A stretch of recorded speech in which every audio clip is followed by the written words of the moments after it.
Bonjour, je suis le Dr Alexandre Thomas, je suis médecin-chef en urologie à l'hôpital de Morges. Nous sommes une équipe de 3 médecins cadres avec 2 médecins en formation.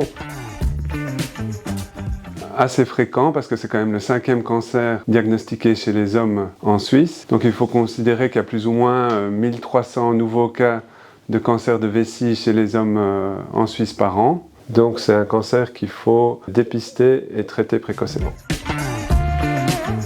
Alors le problème du cancer de vessie, c'est que les signes sont souvent faibles, voire inexistants. Et dès qu'on a des petits signes qui peuvent faire évoquer le cancer de vessie, c'est important de les signaler. Il s'agit juste de petits signes comme avoir du sang dans les urines, avoir une petite douleur dans le bas du ventre, des signes qui font penser à une infection urinaire, comme l'envie pressante d'aller uriner, uriner plus souvent que d'habitude, ou les brûlures mictionnelles.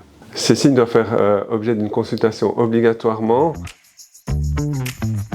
Ici en urologie, comme examen complémentaire, on va commencer par une échographie des reins et de la vessie. Puis si nécessaire, on va passer une petite caméra dans le canal urinaire pour aller inspecter la vessie et pour être certain à 100% qu'il n'y ait pas de cancer de vessie. Il y a différentes analyses qui se font aussi au travers des urines ou au niveau de la prise de sang. Et parfois un scanner est recommandé pour explorer les reins et le haut appareil urinaire.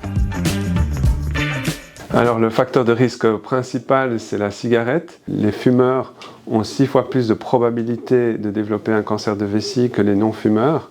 Et puis il y a certaines expositions professionnelles, donc qui sont certains hydrocarbures ou des colorants industriels, certaines peintures.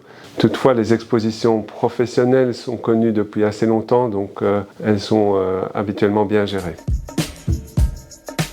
Le plus difficile, c'est vraiment le dépister, et puis que les gens qui ont du sang dans les urines n'aient pas peur d'aller consulter, parce que si c'est pris assez tôt, on le guérit.